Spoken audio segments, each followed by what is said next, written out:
Hi, welcome to என்ட்ரவர். நாங்கள் இன்னைக்கு எங்கள் பாட்டி வீட்டுக்கு வந்தோம். அங்கே ஒரு மரம் இருந்துச்சு, அதுக்கு கடியில் வந்துட்டு அமுத்து பைப்பு இருந்துச்சு.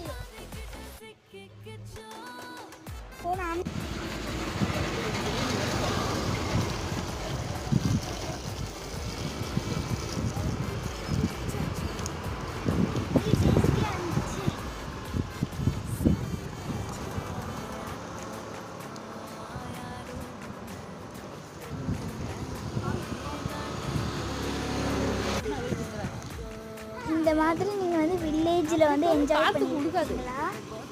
ட்ரை பண்ணுங்க, கமெண்ட் பண்ணுங்க.